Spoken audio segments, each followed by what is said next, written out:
Hello everybody and welcome to Hashtag Total Markout, the weekly wrestling show where we give you the recap on all the WWE Raw episodes and its pay-per-views, along with answering your questions Fan Corner, looking at some rumours and news, and of course, as it is for this week, the Hashtag Total Markout Quiz Championship, where Geek King will be defending his quiz championship against the Lone Walker 1 with me hosting the quiz. So while Adam plays on the Minecraft in the corner of the studio, allow Geek and I to take you through what happened on the WWE pay-per-view Payback, followed up by the subsequent episode of Monday Night Raw. But before we do that, allow me to make you, basic introductions. He is the patron saint, the socially awkward, the maniacal Mark, dictator of DC, master of Marvel, and master of Marvel. Marvel. I'm not bad at Marvel. Enunciation is important. It is the Hashtag Total Markout Quiz Champion, reigning and defending, Geek King. How you doing? Hey, yo. I'm good, actually. Yeah. As I said in the corner, we've got Funk, the mascot of the show, who, like I said, will be taking Geek King on later for the title. However, I'm Sigh, C13, producer of the show, sometimes uploader, and let us get straight into it. WWE Payback, the first ever WWE Payback pay-per-view, took place last week. And boy, did it kick off. Yeah, June 16th. It was at... well, technically 17th for us, yeah. That's all. Yeah, it was the 16th in America. Yeah. Okay. Republicans. So basically, if we could stop quoting the epic rap battles of history, as awesome as they are, we kicked off WWE Payback with Sheamus versus Damien Sandow in a Payback kickoff match. Our analyzers for the evening were... Whoa! That's the big show! The Big Show. Or as you call them, all night long. All night long. Yeah, Ryback's dad. Just because he grew a beard and he was... He looks like Ryback's dad. Well, it looks like he could be Ryback's dad. Someone on Twitter corrected me. It's like, I think you mean he could be Ryback's dad. You don't know what Ryback's dad looks like. Alright, smart ass. You got me there. Wow. You were out-pedantic. Yes. Yeah. Out-pedanticized. Thank you. We also had R-Truth, and you What's up? And you also had... Oh! Was it? It's the Magnificence of Mustachio. The Prince of Pro Wrestling. Cody Rhodes. And was it... was it Paige? It was Josh. It was Josh doing it. Yeah, Renee wasn't there. Renee, that's the one I was Renee Young. She wasn't there. I was disappointed. I like Renee Young. She's a pretty woman. Silhouetted. Unfortunately, I think Sami Zayn's given her one, so... Well, we don't know.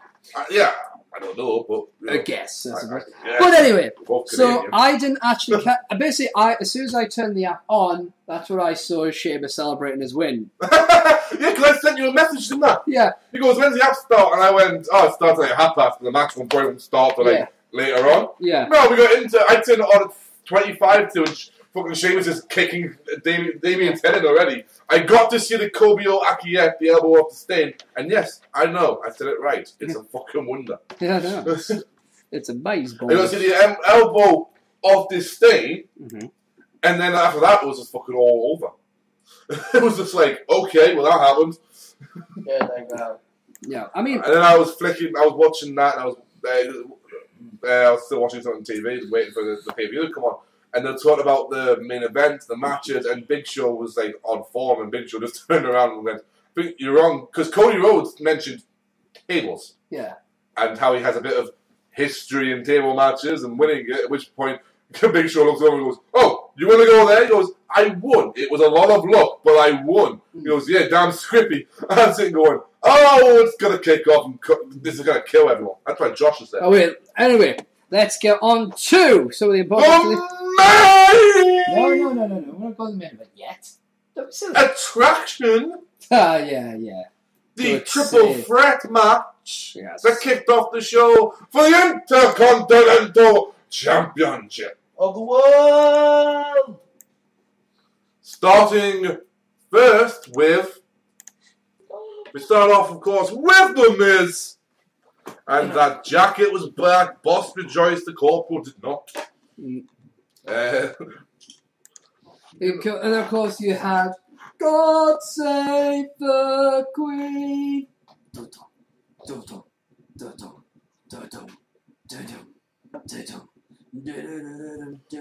Boom! With Barrett of the Barrett Barrage. The great Barrett Barrage. Do.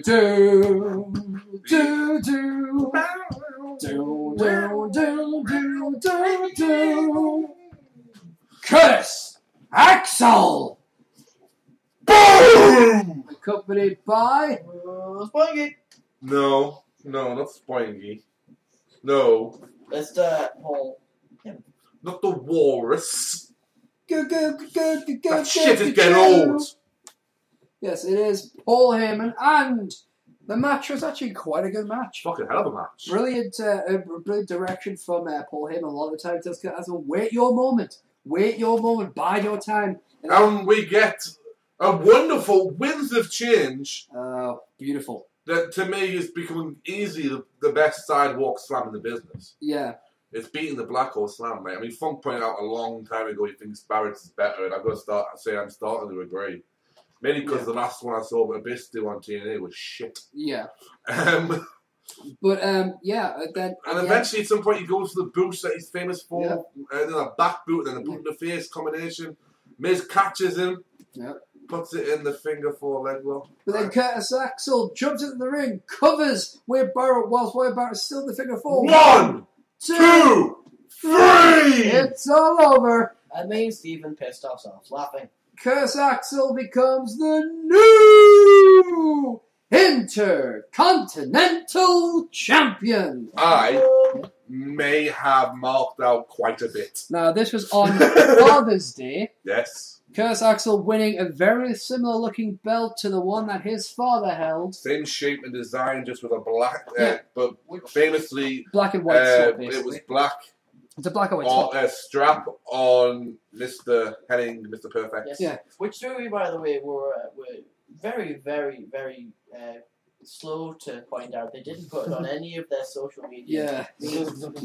Up until that point where Yeah. literally it was every fucking way. We got it. We Yeah. get it. Don't worry about it. And they are promoting right now Mr. Perfect as the greatest Intercontinental Champion of all time. Yeah. I am not to argue with that. He is my top 3 greatest Intercontinental Champions of all the times. Of all the time. Yeah, of all the times. Of all the As times. Santino Morello used to say, of all the times. I just love it. I like that. All the times. You know, Santino being another one. Who can ever forget the infamous Honkamita? What the fuck was the honker? Honka. Honky, of course, has promoted himself as the greatest Intercontinental Champion of all time because he held it for the longest amount of time. She's a honky tonk man. So when Santino Morello won it in his second time, Yeah. or his third time, I can't remember which one, I think it's a 3-time champion. He declared that in order to become the greatest Intercontinental Champion of all the times, he would have to beat the Honky Kong Man. Alright. So to do that, Santino Morello came up with the Honkamita. She's a honky tonk man. He's cool. And He's he had 7 weeks up on the Honkamita until he declared it was going to be the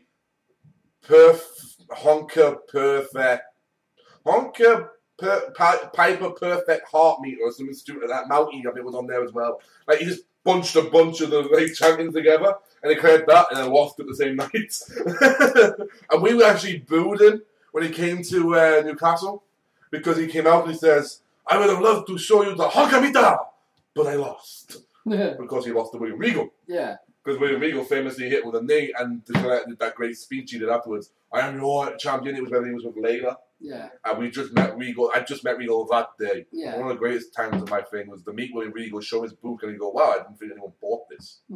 So see, even he had doubts for Boss. Yeah. And he turns around and goes, "Did you read it?" I went, "Yeah." He goes, "You didn't just buy it today?" I went, "No. Read it twice. It's amazing." And he sits and goes, "Well, thank you very much." And he asked, usually when you meet a superstar, they'll sign it, don't they? Don't ask your name. He goes, "What's your name?" I said, "Dad." "Well, thank you, Dad." I was like, above it, that's down to Regal, not to you. Yeah. And he Geek King to the rest of us. And he goes, I was like, Yeah. Regal knows my name. I know that because I told him. And then like Layla was right next to him. Yeah. And Layla's like looking beautiful as always, and it's she's got a bustier on, and I'm not even checking out the tits because she was with Regal, so she was a classy bit. Yeah. So I checked out her ass when she go. and she Only goes, "Was it Dan?" I went, "Yeah." Fucking she wants me. And she signed it, and it's like, lots of love Layla, that's how she signs things. And free X's. I'm going, you really don't look at free X's like that, man. I'm just eating porn now. They come out and that. We met Regal, and on that fucking day, Regal was out to a huge pop as always. And I'm just sitting there going, "Fucking do him!" And to the point where I get told off by the people behind me because they've got little kids. "We understand you're excited, but can you not swear?" "I'm sorry." Sorry, Davina. And I turned around and went, "Yeah, sorry about that. How old's your kid?" 6. "I'm really sorry. You shouldn't say stuff like that." To which point, the lad who was next to me, not Jismy, Eric Van Jismy was on the other side, who was laughing at me getting told off. Yeah. As always, whenever Eric Van Jismy was there and I get wrong, he'd laugh. Because it was usually him who was doing it. But the lad who was next to me sitting there going, "Fuck him up his arse!" I'm going, I'm not responsible for him. "Sorry about that." And then like, later on, we may have got told off again for when Rey Mysterio faced Chris Jericho.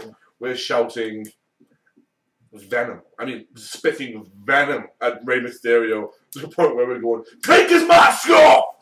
Do him!" At this point, You can't hurt him, he's only little. you can't. He's only little.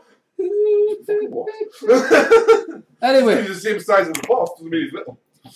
we had a Divas Championship match. It was... So this was a piss break. No. What the fuck? If you pissed as long as this match went, you're going to go see a doctor. I think It was AJ Lee taking on Caitlyn for Caitlyn's Diva Championship. Can I just say this? Yeah. Thank you. It has been far too long since we had a Divas Championship match do 3 things. Mm-hmm. Mean something, Mm-hmm. work, Mm-hmm. get over. Uh-huh. This meant something because there was a story involved, not just a championship. But Dick, this was also promoted. This was also a good match. This match got higher on the card than Sheamus. This match got higher. I think right now I can get higher on the card than No, Sheamus. but what I mean is, think about it. Sheamus. Zack Ryder can get. No, here's the thing. Sheamus could He only, did actually. He was a promoter. Sheamus could only get on the card without a title match, without a storyline. Well, yeah. He just gets Before, shoehorned yeah. into something. You know? I mean, obviously. Shield come to mind. Yeah. But no, I mean, they actually did something pretty fucking amazing with this. This worked. It meant something. And if it was in any other city, the crowd would have reacted nicely. AJ wins the Divas Championship with the Black Widow, which is still Funk's favorite finishing move in the WWE. Because a diva is putting her legs around another diva's neck. And it's a submission move. She started busting her submission moves, and I was like, I want to marry her. But yes, as Boss said, it was the second time. The first time Caitlyn managed to power out. You see, Throw into a rope. at one point, Caitlyn got a vicious spear. I honestly jumped up my seat and held my own gut. It hurt. I like, jumped up as well, yeah. And then she of course, AJ saw in her head. Caitlyn picks her up, puts the kiss on her, and then AJ Lee lifts her up again, but then AJ Lee pins her. AJ kicks out. Caitlyn can't believe it's already started crying. It's like, excuse me, Caitlyn. Then AJ Lee gets the Black Widow, gets Caitlyn to give up. AJ Lee becomes the new Divas champion. The thing we should mention here is that Big E was in ringside the whole time. Yes. And as we know, Big E was the man who played the lover, the interest. So it was always a constant thing of he's over there in her, to her it was, he's over there, he's over there. It was him, he's over there. Maybe he did like me, but she made him say this. Yeah. As you know what women are like. Yeah. I can change him. But the best thing about this entire thing was I sent a message to Boss because unfortunately our plans changed. We couldn't watch it together, so we were talking the entire way through pay-per-view on Twitter until it broke during a match later on, which we'll mention. And then we had to go to And then we went to Facebook Messenger, which was great because we joined a group conversation, so all three of us could talk. Yeah. And the best response with me was I sitting there when the crowd started to chant, "You tapped out! You tapped out! You tapped out!" while Caitlyn is crying. her eyes out, like feeling really sad. Dolph Ziggler's in the back looking at AJ going, I tap that. I tap that. My response was, I don't know what hurt worse. Every fucking recording. I don't know what hurt worse. The tapping out of well, not in that, the move, the Black Widow, or the fucking crowd. Chicago, if you ever do one thing, it's please for me, do this. Don't change. Yeah. Please don't Never change. tap out in front of a Chicago crowd. Because they will let you know. And don't cry after the match. Because every time you come back to Chicago, they will fuck with you. Oh, they'll remember. But it was a great match, and it went like 15 minutes. They got decent pay-per-view time. After the match, Caitlyn's crying over up to the ramp, at which point Layla has to come out and console her. And kiss. This continues. She's been consoled by all the face divas who, and then she eventually leaves. And she posts a tweet later on or something. No, sorry, somebody on Tumblr made an interesting point. Yeah, on Tumblr they said I was just reading through Tumblr to see some reactions because I knew it would go big because Caitlyn is kind of big on Tumblr, but AJ is loved on Tumblr. And Tumblr's daughter. Yeah, and the response was real simple. It was, well, Caitlyn, what happens if this is the start of Caitlyn starts to tear down mentally and she needs to go find a family to bring her back up? Yeah. At which point we cut to the response team, are they called? Is it the WWE? Was like the Fallout conference? The analysts. The analysts, they call I think that's what I'm calling them. Yeah, the analysts, and they talked about the Big Show said I'm 2 for 2. Yeah. Big Show being a Paul Heyman guy himself knows what Curtis Axel can do with Paul Heyman there. But of course, we get to them and they show us a video. Yeah. For the Wyatt family. Monsters are real. Run. We're coming. I'm just saying that I have goosebumps. We'll pry their eyes open and force them. Up next. Send us who you want. Just don't send someone The Big Red Monster was going to get a shot at the United States Championship when he faced off against Dean Ambrose. Of Shield. Of Sierra Hotel India Echo Lima Delta Shield. Believe. Stop with that freaking jaw! Believe in Santa Claus. I believe in Bray Wyatt. Yes, there's a lot to believe in the WWE, but if you believe one thing, believe the Pac can fly! Pat probably can fly if you get high. But yeah, Dean Ambrose, Kane for the United States Championship. In a decent match that I said to Boss, I'm enjoying it, but there's something missing. For me, I suggested I was missing hype. Probably, because it was kind of thrown in there. Yeah. And, I mean, it made sense. Well, I had 2 weeks to build. It was just like... It was announced 1 week, you're going to get the match. And the next week was like, I'll face him next week. Edited the count out. Smart after Dean Ambrose was taunting the shit out of Kane. Kane reciprocates. Dean Ambrose gets the upper hand by just a merciless move on the outside. Dean Ambrose gets back in the ring. Count out. Kane is unable to get the championship. Of course, this does lead to a rematch on Raw, as is the usual. It's one of the storylines. We'll get to that. What did it really lead to? Well, first of all, Lita DDT! It led to me getting a message of Boss going, Lita DDT! Yeah. Dean Ambrose did the Lita DDT! I was in the room at the time. I was yelling it as I was posting it. In that voice as well. But of course, this led to eventually the WWE Tag Team Championships of the world. It was. It might not have been the correct order at this point because I get a bit of fun. Right, I know it. But you've got Seth Rollins. You've got Roman Reigns of the Bring it in, bro. Sierra Hotel Lima Delta. Shield. Believe in the Shield. Boy the Shield! Versus the Flying Goat, the greatest of all time, the American Dragon, Daniel Bryan, teaming up with I hear voices in my head, they counsel me, they understand, they talk to me. Funaki. Funaki. Yeah, the only... there was a part of this match that was my piss break. Yeah. And that was Randy Orton. And I was like, see you and Tommy from were in Spears.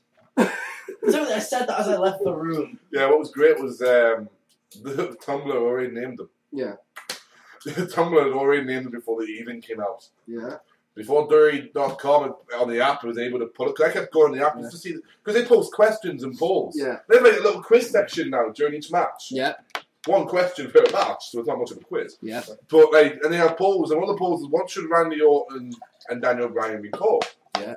And one was Team Anger Management, which I went, Bit wordy. really? You're going to mention that you got anger issues? Okay. Yeah. Was Apex Goats. And then the one that Tumblr came up with, long before it. Come on. No, there's nothing in it, dude. No, it's not that. My Coke smells like a swimming pool. Okay.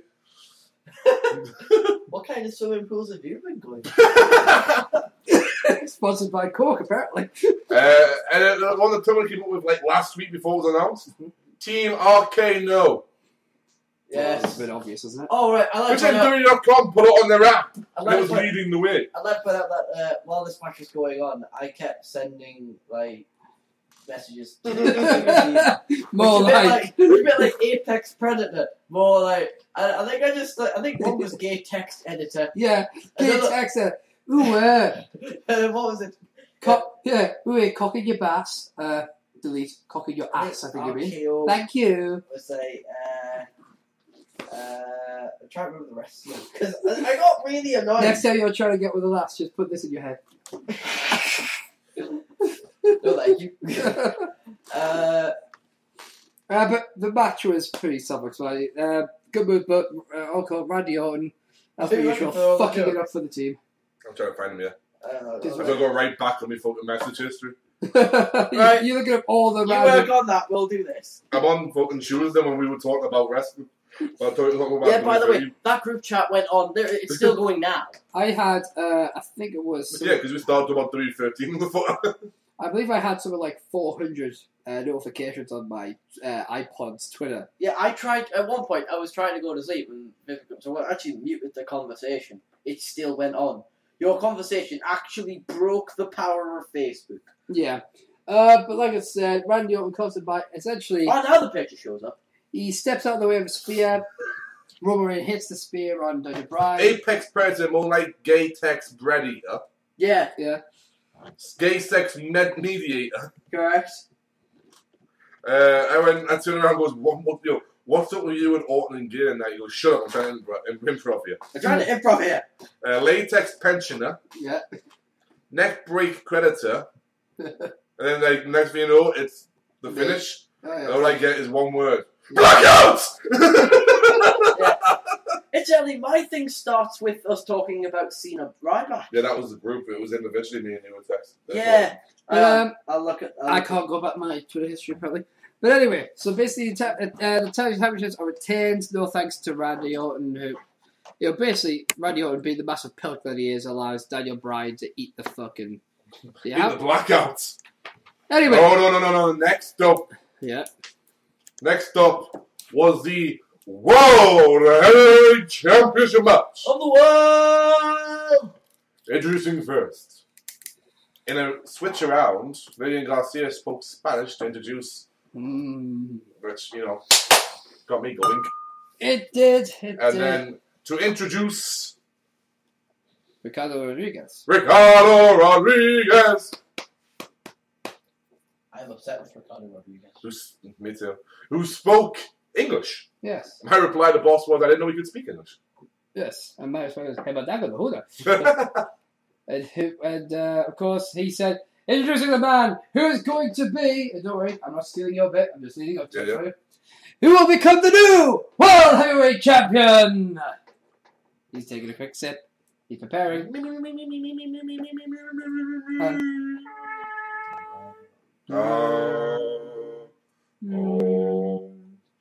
We keep going, doing Pat Bell's can. Oh. You ready? Alberto!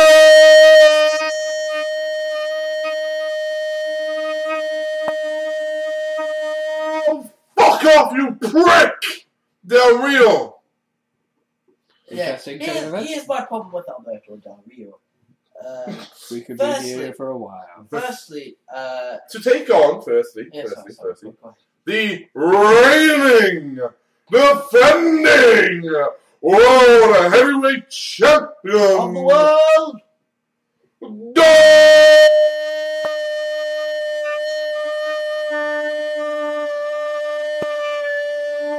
Dolph Ziggler! My first problem. Accompanied by AJ Lee and Biggie Langston. No. You wasn't accompanied by AJ Lee, Biggie Langston. If we're going to do this little game, he was accompanied by AJ!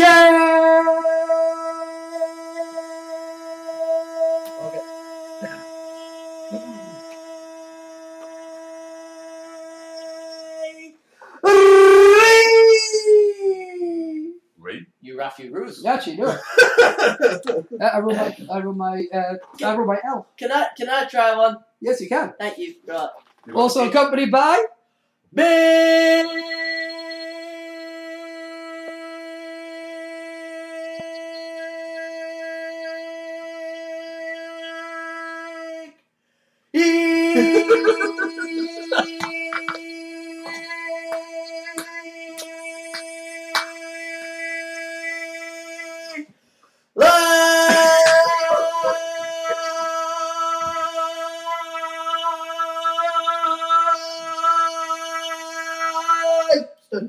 I love that guy!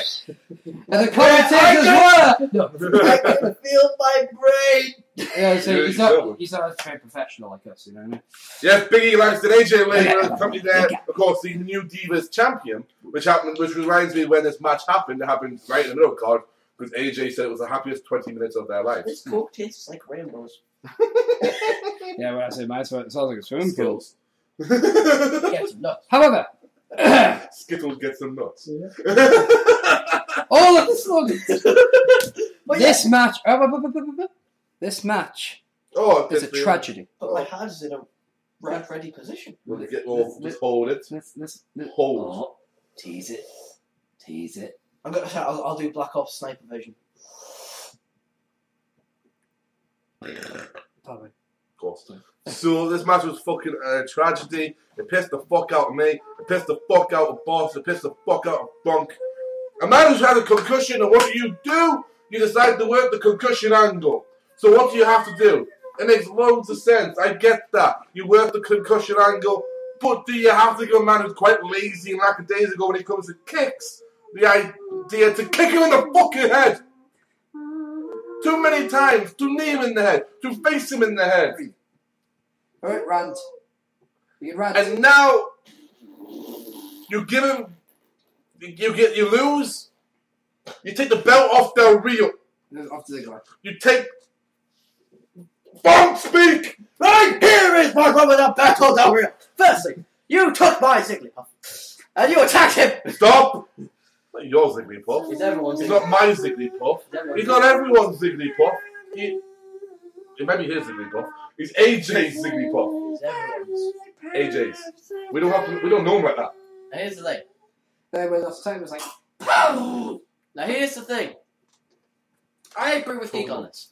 I bet he's drunk on Del Rio's face as he's sleeping on the plane. It makes every little bit of sense when a guy comes back from an injury to fake go for that injury.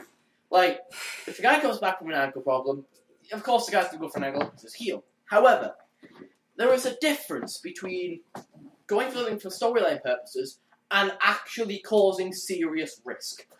Del Rio, if he were a better guy and if he were a better wrestler, that would have been fucking perfect. Because, like, when you think about when guys come back from injuries, like Cena when he came back from his shoulder, or Punk when he comes back from his knee, and all that jazz, and people go for it. But because of who they work with, they can not damage themselves. Well, you got to say that when Punk came back from his knee injury, who did he work with? Cena, and Cena saved him. Yeah. Cena looked after him. It was fine. Yeah, and then you've got and that was The Rock. Yeah, you give Del Rio, a guy who was literally who was lazy with his kicks first.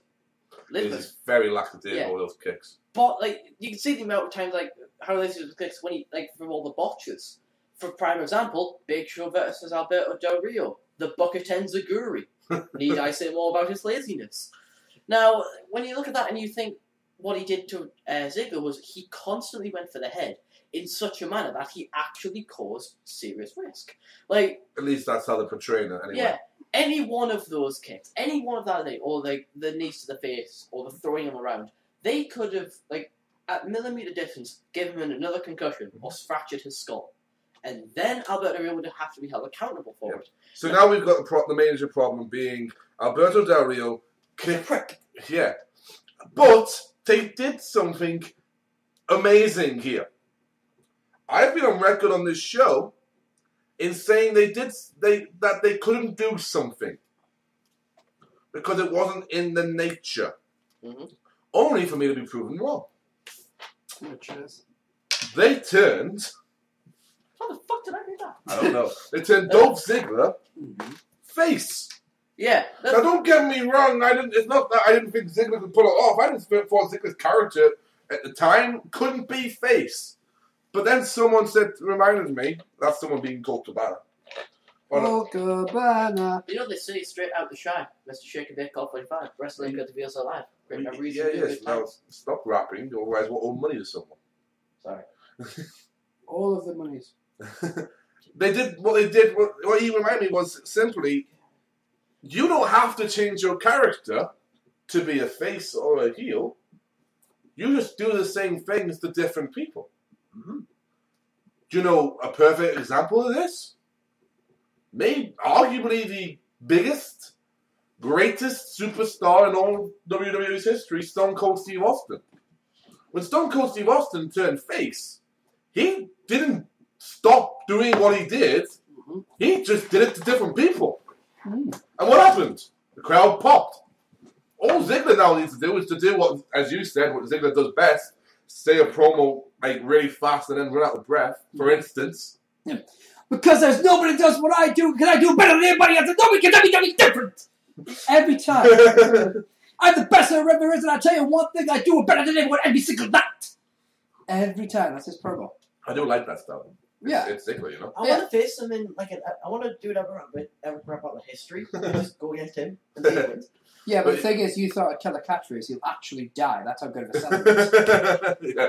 But, so you've got... I imagine if I shouted Foos for a dog, he'd reverse skin the cat. So, we've got this, Ziggler's now lost the championship. They announced on the Monday they're following the pay-per-view before Raw. Ziggler will not be in action. He's not been medically cleared to compete because he has suffered from concussion symptoms again. Now, we're in Chicago, Illinois. Incidentally, I found out before, when they announced that, I didn't actually know, what was announced, so I was sitting there going, shit, Alberto Del Rio has actually killed him. Yeah, same here. We're in Chicago, Illinois. Chicago, Illinois! There is Canadian. He's from Winnipeg, you idiot. Winnipeg! In the ring, wanting a fight. And sometimes... Break the walls down! Chris Jericho.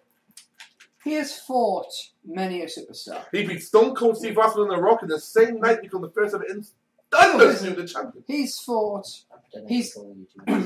he has fought Kane. Yes. See. Yeah. He has fought... he's fought some people that could be considered a Hulk. Is that? Yeah. He's fought a Hulk. He has even faced a Superman. Yeah. But tonight, he would face a Wolverine. The best there is at what he does. This is a big issue because he can't do it this week. Wolverines! Oh. The best... Why mean I can't do it? Well, because you said the Wolverine bit and you've run out of breath halfway through. I I was leaving it for other people to do, but I couldn't. I don't doubt me, son. I've still got a Wolverine left in the tank. Okay, we'll get on to that little statement there. Yeah. You think it's that easy? Yeah. In a minute. The Wolverine, the best there is at what he does, and what he does isn't very nice at all. And Chris Jericho standing in the middle of the ring, he's embracing the hate. Not like Kane did, but like he's actually going, come on, make some noise. I want to hear the noise. The crowd is going nuts. The crowd is going nuts before this person has their music is hit. But what do we hear?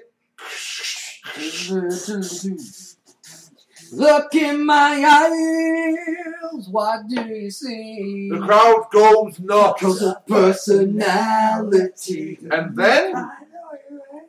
then you see a hooded figure walk out to the arena. And you're thinking, maybe it's going to be the crowd is already rising. Yeah. Paul Heyman is standing next to it. Yeah. And then all of a sudden, the guy goes down on his knees, checks the dirt, removes his hood. Yeah. The crowd has gone crazy, checks his wrist, is then given the time by his associate. Yeah. And of course, it's clobbering time! Which can only mean one thing in the WWE. It means that the best in the world, and who's for 434 days the reigning, defending WWE champion of the world, is back, and that man's name is CM Punk. Do I have everybody's attention now? Oh, you had everyone's attention. The crowd was, to use a pun, which I hate doing, as you know I do. I love it. The cult in Chicago was drinking the Kool-Aid. Mm-hmm. The cult of Chicago was sitting there and going, our leader is back! Mm-hmm. And not only that... It really was the second coming of the Chicago Messiah. I love the signs that always say, like, CM Punk and how he's Chicago-made punk. Exactly. But not only that, he did what I said he would do. Don't get emotional. Along with Chris Jericho. Okay, Geek. He stole the fucking show. We called the police. They found the report. Luckily, we have accidental WWE coverage, so what happened was. But that ending, the double GTS. We watched this. It's real simple. The match goes back and forth the whole time. The Chicago crowd will not die there the whole time. CM Punk, best in the world. Fuck you, Jericho. All the usuals. Yeah. And then all of a sudden, GTS! 1, 2, kick out! Yeah. Jericho kicks out the GTS, and the crowd are going, one more time! Yeah. One more time! One more Punk goes to settle up, but instead it's reversed into the walls of Jericho. The crowd, Punk, the entire world, and Paul Heyman most of all, is sitting there going, no! Don't tap! He gets to the rope. Yeah. He goes up there. He's going for that famous springboard clothesline of his. Yeah, I get and what happens? Boom! Code breaker! 1, 2. No. Oh, thank God! Nope. Doesn't happen. He kicks out. Eventually, a bit more back and forth. We're on Anaconda Vice. Anaconda Vice. Let's then move into the sit-down one. We're getting a lot of things that are happening. And then all of a sudden, GTS! Punk goes Super Saiyan! Jericho falls into the turnbuckle, comes back, boom! GTS! 1, 2, 3, go to sleep, motherfucker! This is Chicago, Illinois, and the Second City Saint is home! And officially the best in the world! Nicely done. Thank you. I'm good. Now that is the emotion that I got out of the match, and it's the same emotion that everyone in Chicago got. and the boys that are sitting in the room with me right now. Incidentally, just weird fact, on my hands, I wear a black glove and a white glove. The white one is blank. It now has the big black X drawn on it. That happened literally about 2 seconds after Punk got the win. I turned around. It was like, tip. Second coming. And then, of course, it was time for The emotion was in. The building was ready. We'd just seen the Second City Saints come back. And not only that, win. Punk proving that, yes, while we didn't necessarily need him on the show, damn it, we missed him. And the crowd are sitting there locked up. We're sitting there going, fucking hell. And then all of a sudden we hear, Ever no! And then, woo! Basically, it was time for the main event. John Cena versus Ryback in the 3 stages of hell for the WWE Championship. It was the first round lumberjack match, second round tables match, third round if required ambulance match. As I said to you and Funk, if this had been a tap match, I was going to bed. Yeah. I didn't care. So, here's the lowdown. Ryback gets the win in the lumberjack. Yes, proving once again Cena cannot pin Ryback. Now, there is an interesting moment in this lumberjack match. Cena decides that to show that he's the man of steel. Yeah. As they said on fucking... So no, just call him Superman. Why not? Yeah. And flies from the top rope and gets some good air. Oh, yeah. Onto the entire WWE roster. All right, props to that. But which came up the next day on Tumblr. Yeah. Unintentional metaphor! Yeah. Cena's on top of the wall, on top of the roster, flying down to squash them. Yeah. Up next was a tables match where what happened, boss? Well, after one very awkward moment where John Cena almost kills Ryback with the table, Ryback very cleverly knocked the table out of the way. Yeah. It does eventually to one of those moments where John Cena out of nowhere hits an AA through the table, thus winning the round. Isn't that Alcoholics United? Alcoholics United. Woo! We are got to the bar. We're fucked. And we know we're fucked. So it goes to the third round with Ryback pretty much the advantage at the beginning because he kind of gets up while Cena's knackered at the air. So Ryback's like, well, I'm angry now. And so they make their way rather quickly up to the ambulance after Ryback picks up John Cena. Carries him over there. John Cena goes down. They start taking the ambulance apart, which is cool. Ryback's thrown into the door. Yeah. Knocks the door off. Yep. Ryback then rips the side panel off. Yep. We then see John Cena back body drop Ryback onto the windshield, nearly breaking Ryback's neck. Oh, that pissed me off so much. Eventually they climb to the top of the ambulance. And John Cena hits the AA on Ryback, sending Ryback through the roof of the ambulance, thus winning the match. But John Cena, therefore, still the WWE Champion, John Cena. Wait, no, I'm stuck behind a few days. A few fucking months. So, that was WWE Payback. No. In the words of Billy Mays. But wait, there's more. During Payback, there was a little video shown. It was, yes. In promotion of Money in the Bank. There's a superstar coming back. I who might be? Can you remember? Oh, I don't have a fucking idea. I'm going to promote the fuck out of this. Money in the Bank is in Philadelphia, Pennsylvania. Philadelphia is the land of the extreme. And in order for Money in the Bank, we've got a Money in the Bank match, a ladder match, So this man may be involved. But, I mean, oh.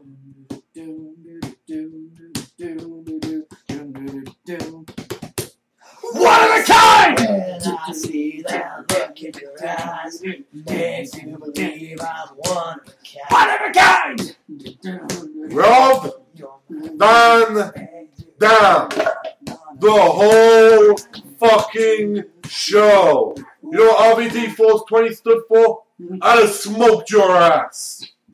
RVD is back in the WWE.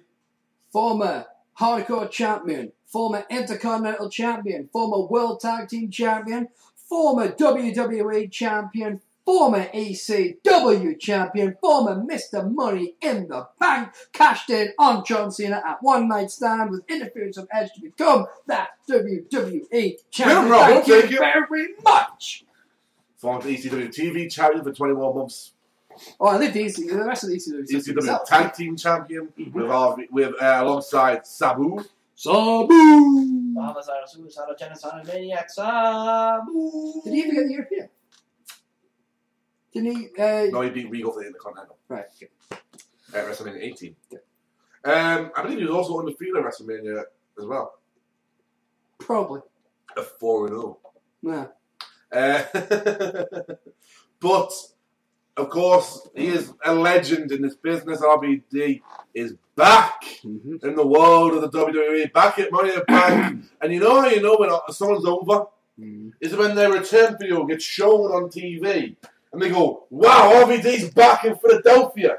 What a reaction that's going to get. And you can't hear the rest of the commentators because the crowd in the arena is going, Rob Van Dam! Rob Van Dam! Rob Van Dam! During the Cena Ryback matches, half of that match was with the crowd going, RVD! RVD! If it just like, the thing is, if you're, say, an Irishman, an Irishman who likes to present a wrestling show on YouTube, fine enough product, and you think that Rob Van Dam requires Paul Heyman or anybody else to be his mouthpiece, because this is I got a mouthpiece right for you. Because apparently one has to be able to do promos to survive this generation. And RVD can do a fucking promo. Before he went to the WWE, RVD was known as a fucking loose cannon on a live mic. Because RVD didn't need to get told, yo, here's your script. Oh, wow, all I say is, whoa, dude, whatever. Yeah. RVD can do a fucking promo. And plus, RVD didn't require promos to become that Intercontinental Champion, Hardcore Champion, World Tag Team Champion, WWE Champion, ECW Champion. I think it's World Tag Team Champion. Yeah, World Tag Team Champion. Yeah. So, I'm just saying... So, you know, I'm just saying... You know, I'm not saying. I'm just saying. Well, I'll just say it like this. I am saying. You're a fucking moron.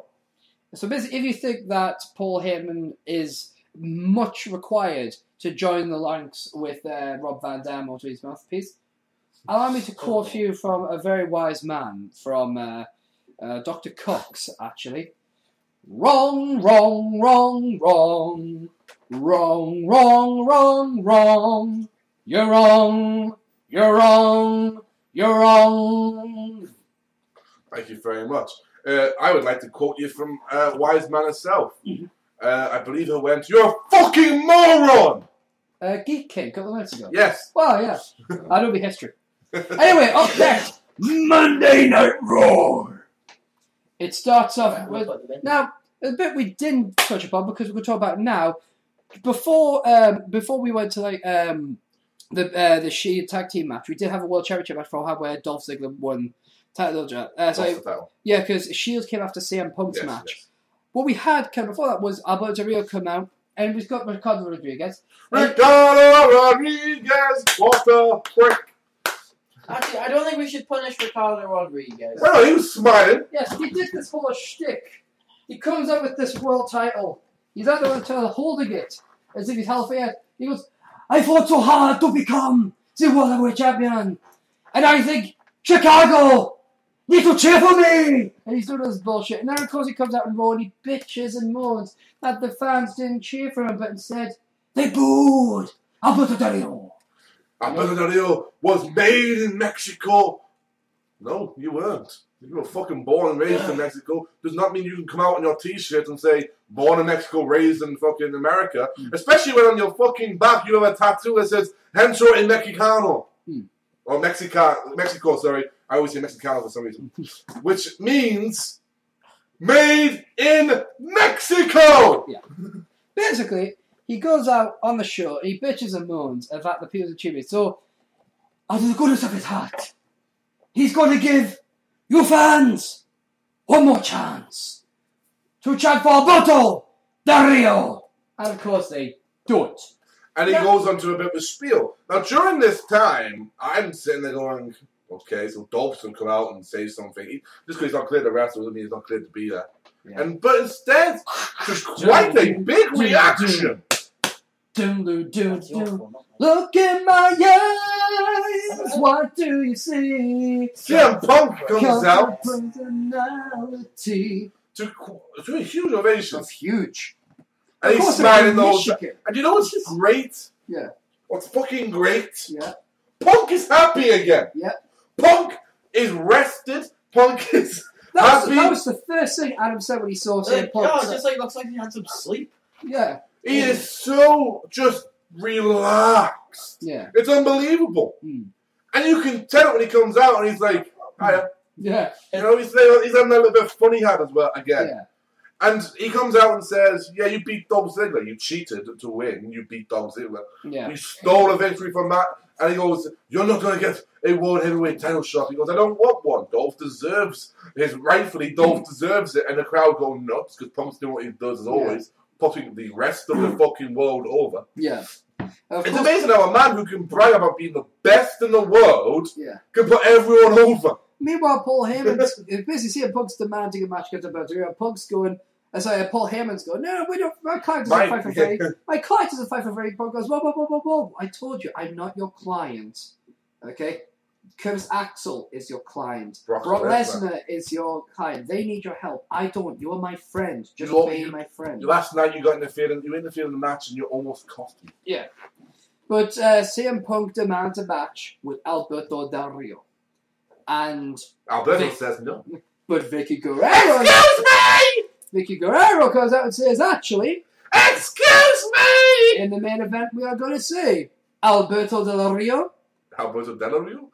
Alberto Del Rio taking on CM Punk. I was pumped. Oh yeah. Especially because Punk had already reminded everybody that the last time they fought, he beat them for a title.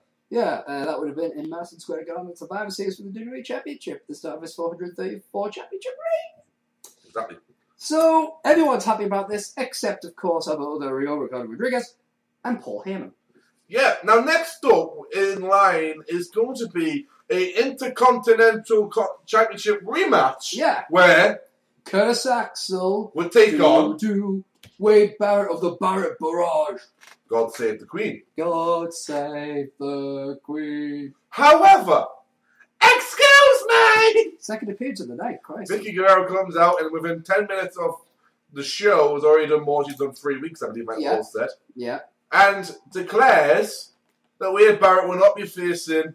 Curtis Axel. He'll be facing a man he put out on injury not too long ago.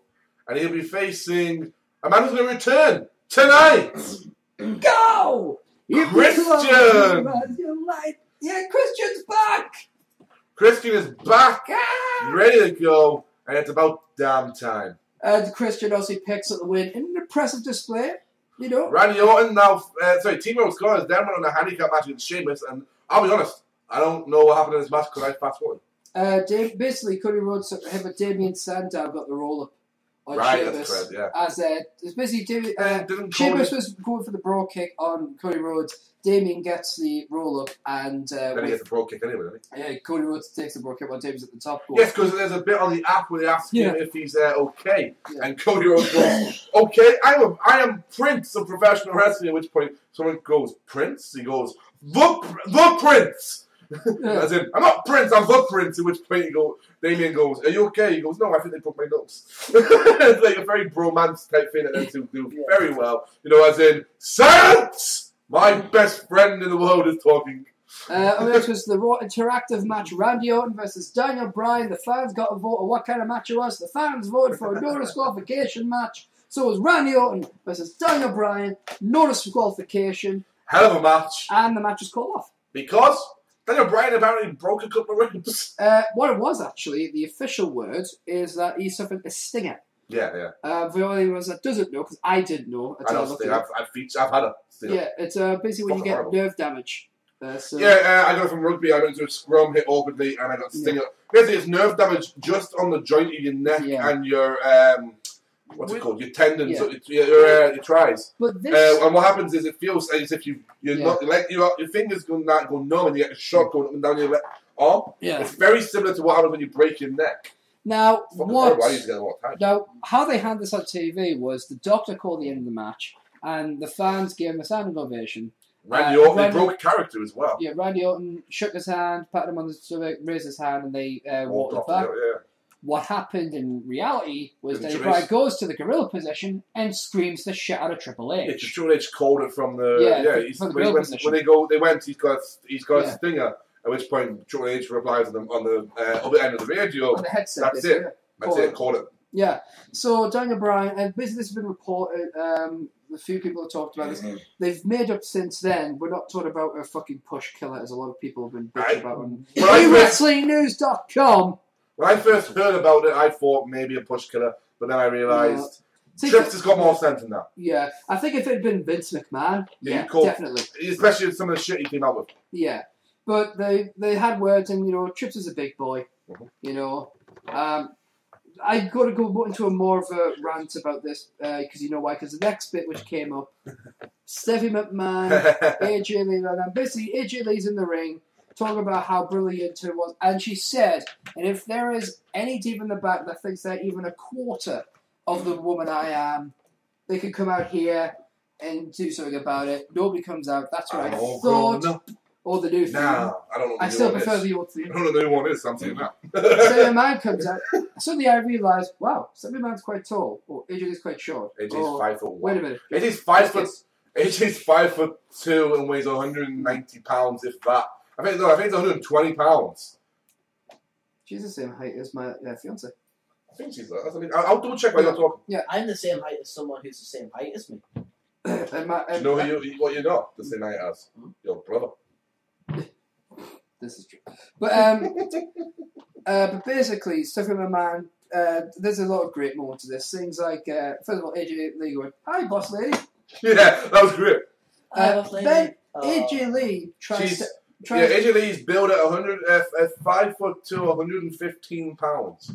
All right. She's relatively the same height as me. Do you know what she is actually? You're not 5'2". No, you're 5'6", dude.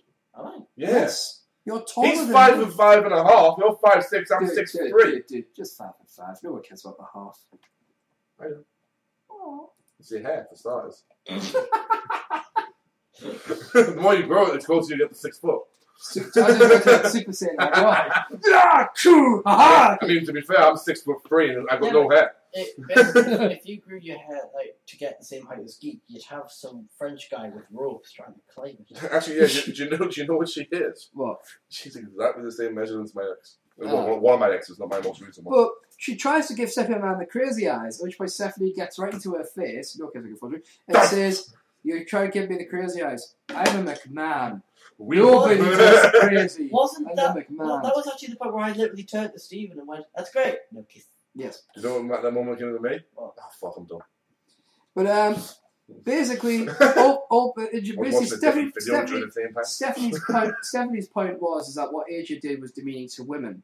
Yeah, which actually a lot of people praise her for. Pardon me. Yeah, it can make sense. Because WWE were doing a proactive feminist angle. Yeah.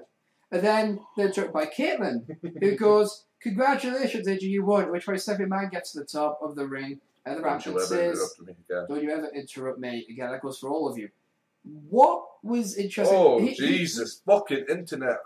They basically went, "Oh, this is Stephanie McMahon, bearing everybody." Look, here's the point. There is a storyline going on at the moment, which we're going to get to. It's with Stephanie McMahon, Triple H, and Vince McMahon all pining to be the one in charge. The people who Vicky Guerrero should be listening to. Later on the show, we end up at a point where Triple H gets pissed off. And we have an argument in the office as to who Vicky Guerrero should be listening to. Wow. This is just another part of that story where this is how Stephanie McMahon is showing that she should be in charge. Grow up. So anyway, this leads to Caitlin coming down to attack the shit out of AJ Lee. AJ Lee AJ Fucking cunt. rolls out the ring, and then basically Biggie Langston carries her away whilst pimp walking. What was great was that you choked me there by going, AJ comes. Yeah. And I went, what? But AJ, But then, what was great was like, we've seen this before from AJ, before where she kind of jumps and he carries her, but this time he dragged her out, grabbed, and then went back so that she could grab her belt. Yeah. And she's going, no, you never have this, and doing like a fucking rage attack. And all of a sudden, Big E's just going, what's up, girls? Easy. He's just like walking around going, what's up, ladies? Meanwhile, Caitlin's in the ring dealing with her wardrobe malfunction, which would. However, we're not TMZ, so moving on. You didn't see anything. No. You had to freeze it like hundreds. You had to freeze it hundreds of seconds. I did. I just moved on. No. I saw it come out a bit and then go back. You know what happened? We got top boob. That was it. A little bit of top boob. No.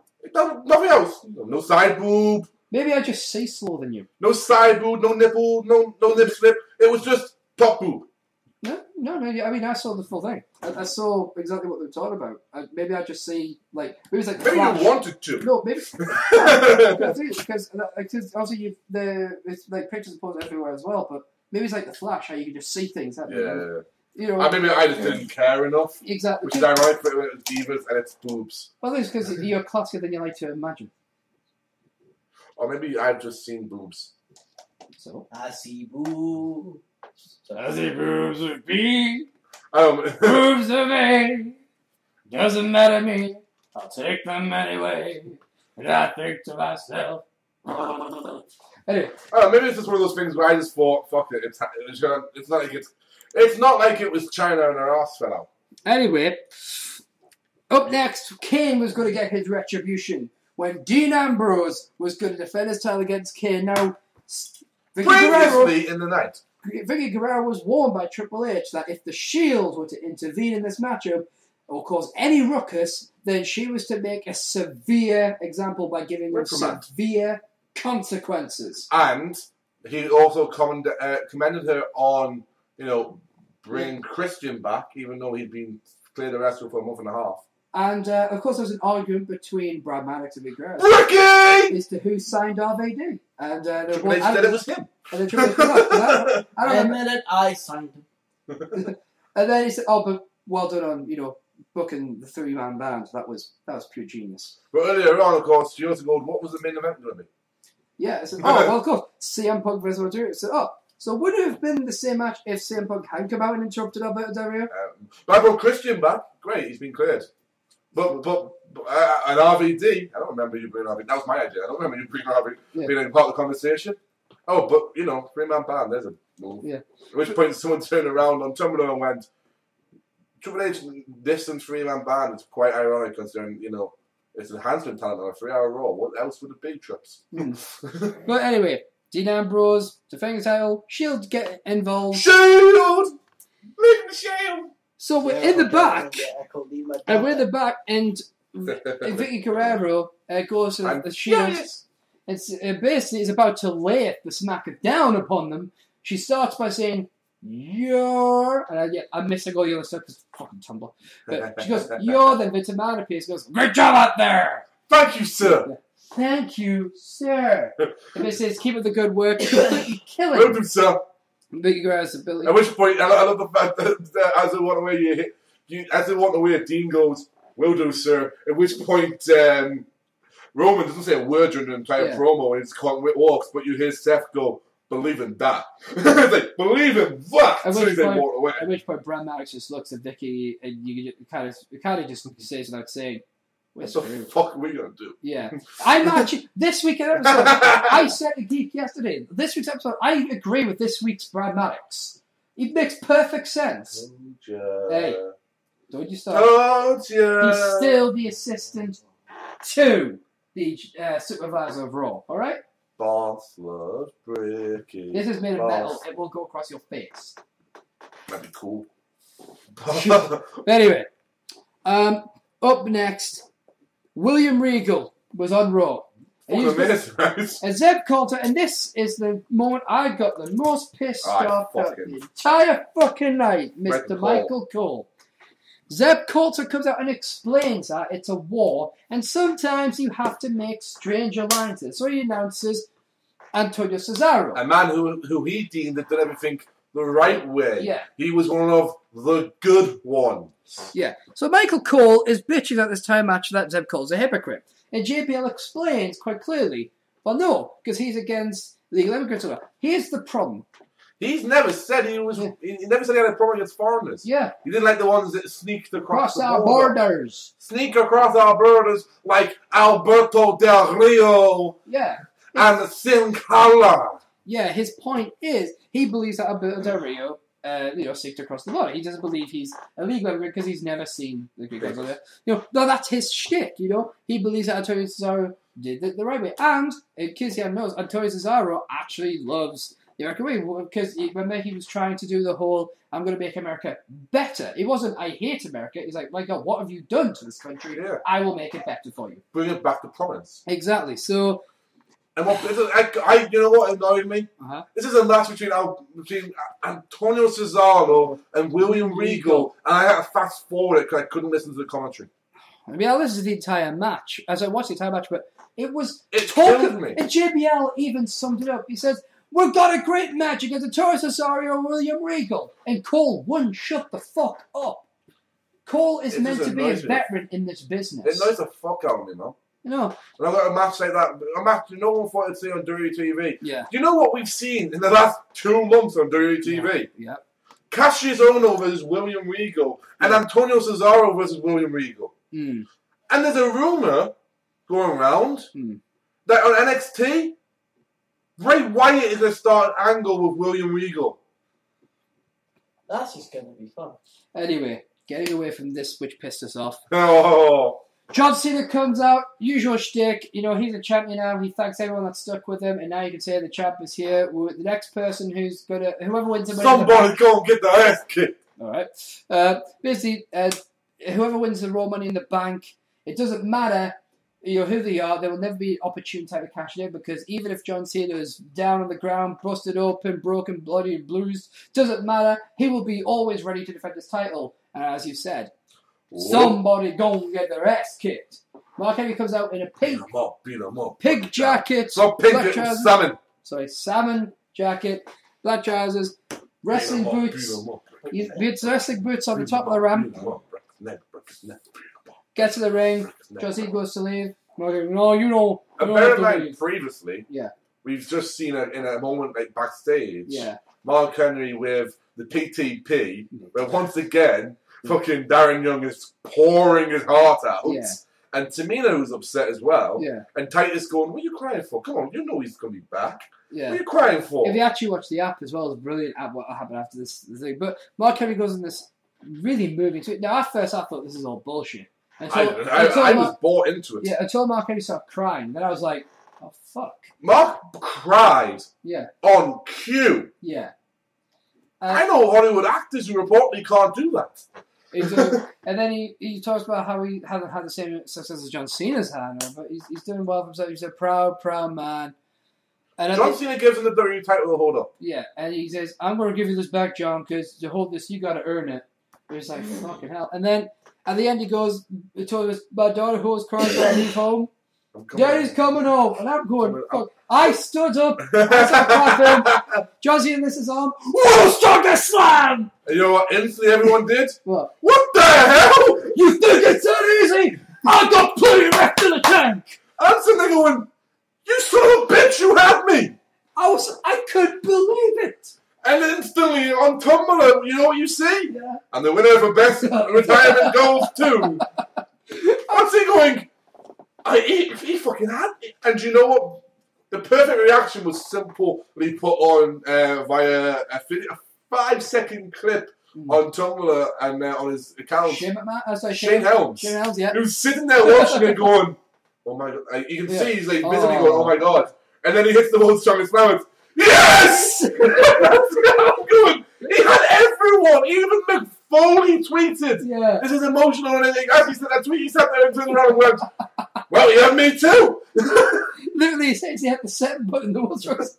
But this, we go backstage and Mark Henry's being, "What the hell's going on?" He says, "We've got you're a bunch of puppets. You know, the reason I got 2 boots is going to leave one on his rear end. And he makes a challenge. Yeah. So what happens is we're in Vicky Guerrero's office, and Vince McMahon's going, you gotta do something about this. Mark Henry had everyone fooled, he made me cry, and what are you gonna do about it? And he goes, well, me and Brad have talked, and we reckon in the main event, it should be, at the Money in the Bank, it should be John Cena versus Mark Henry WWE Championship. You concur? Brad Maddox goes, yeah, absolutely, sir. See, told you, assistant managing supervisor. No, assistant 2. Then why would Vince ask if he concurred? Because he's assistant 2. But it makes no difference. He just has to go, if he's the assistant 2, he has to just go get a coffee. He doesn't need to concur. If he's just the assistant managing supervisor, he can do whatever he wants. He can agree. And then, once he disagrees. There's a big difference. The fact is, Vince McMahon is trying to establish Bret Hart as a character in kayfabe. So the idea is he's trying to make it look as if he actually gives a flying fuck. Exactly. Maybe for a future, potentially, if they do announce a general manager, to care about it and advocate Bret Maddox. Exactly. Geek, listen. What you're trying to argue is that means that assistant supervisor and assistant 2 supervisor is the same thing. No, what I said there was completely different. I said if he's the assistant managing supervisor, which he isn't, right? It would make a difference if he concurred. If he's just the assistant to the general managing supervisor, as you keep fucking saying, all he has to do is concur and get coffee. It does not. That's not how it works. No, an assistant 2 means he runs around and does errands. Doesn't mean he has any fucking input into anything. The assistant would have fucking errands. Yeah, but the fact is, he acts as the confidant of Vicky Guerrero. So they've obviously talked about this, so he wants to say what because Vince McMahon likes people who speak up for themselves. He's asked people's opinion before when they have no business giving their opinion. No, he doesn't listen, he asks. You know, I mean, if I was running a business and you had, like, say if I wasn't actually on the shows, I was the guy, overseeing all the shows, and you had an assistant. Isn't that your fucking retirement plan? Yes. And you had an assistant. There's one day you'll be listening to Total Lockout, and it'll just be geek things. And his job's to make coffee. I'll ask him his opinion, because he knows you. He's worked with you. It's good, because what happened if Brad went, actually, I think it's just pretty rash, and it's not really well thought out.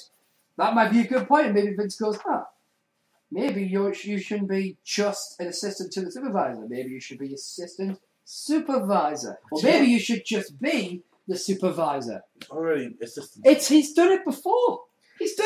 Jonathan Corcoran started off as a commentator and just became an assistant to Vince McMahon, and then became the general manager. Yeah, I kind of snuck that in. That's exactly how it happened for him. If you're lucky and me unlucky, that's what happened to Brad Maddox. That'd be awesome. See? Hashtag. Logic! It's all logic! Anyhow. Hashtag assistant manager. So Vince McMahon goes, I like that idea. Then Stephanie McMahon comes in. Hey, you. No, Trips comes in. No, Stephanie McMahon comes in. No, Stephanie is second, Trips is third.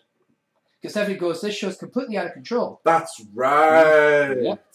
I know I've just smacked my head, but my memory's fine. That's why you smacked your head, don't it? Exactly, Frank. Now, basically, sure. Anyway, the point is, Stephanie McMahon says this show is completely out of whack. You got to give it. Vince McMahon goes, whoa. I just said she's doing a great job. What the fuck are you doing? And Stephanie's like, Dad, it's completely. Then Triple H comes in and goes, did I not specifically say if the Shield were to get involved, there had to be severe consequences? And Vince McMahon goes, well, you never told me you said that. You never told me you said that. Triple H goes, Vicky, you need to start listening to me. And then walks away. And Vince goes, stick with me. You'll be fine. Then walks away. And Stephanie McMahon goes, you know who to listen to. Your friends. Puts her arm around, at which point Brad Maddox is looking, Vicky just kind of going, what the fuck? Brad Maddox is like looking, nobody sees Brad, and I'm sitting there the whole time paying attention to this while pissing myself laughing. Yeah. Because Brad's face is just amazing. Chris Jericho beat Heath Slater, by the way. To find out who the true rock star was. Yeah. And the WWE app, the thing about did ask if they could open for Fozzy, and Jericho said, "I'll think about it." They even play instruments, like I thought it was, but yeah, Chris Jericho won. Kurt Axel beat Sin Cara. Yeah, with a modified version of the Future Shock DDT, I would have said. So that's what it looked like to me now. It was kind of I guess sudden impact because he grabbed him. People goes, oh, it's a suplex DDT, which kind of makes sense as well. The problem being, it's more of a Northern Lights driver. Yeah, we'll have a bit. A lot of people said it was botched because Sin Cara took it. So my response was, I don't think Sin Cara really knew how to take it. And you want to talk about botch with Sin Cara, really? I was like, yeah, that was it. Like, Sin Cara can't even take that. And someone goes, well, maybe Curtis didn't tell him. Yeah. Well, and then of course the main event. Now, before we get to the main event, there was a moment backstage where poor Heyman and Punk, Heyman is being told by Punk, I don't want you to come out with the ringside to me anymore. I don't need it if you costing me matches. You almost cost me a match. Heyman goes okay, and then the whole night been hyping this up. Yeah. Heyman then meets Punk backstage and says, listen, people are making a lot out of this that doesn't need to be made. I just want to tell you that I'm your friend, and as much as as unpopular as this sounds, I love you. Yeah. You're the best in the world. Now go out and get them. You're the best in the world. Absolutely. And that's the thing. It's like, this is why I'll share my opinion with this after. But CM Punk goes out unaccompanied for the first time in a very, very long time. And it was turning out to be a decent enough match, nothing stellar. I decided to take a cow out. And it took a count out. And they get to the top of the ramp. And which point... Oh, here to show the world! A wild Dolph Ziggler appears, leaping off the top of the stage. Fucking sliding. Crushing down on a bit, beat the shit out of him, beat the shit out of the referee, beat the shit out of Ricardo Rodriguez, running, falls over, smacks his head on the floor, keeps on chasing, CM Punk to the ring going, champion. He shook. He shrugged his own with that it. His hand, and then he's like, here's your winner by counter, CM Punk, his music's playing, down.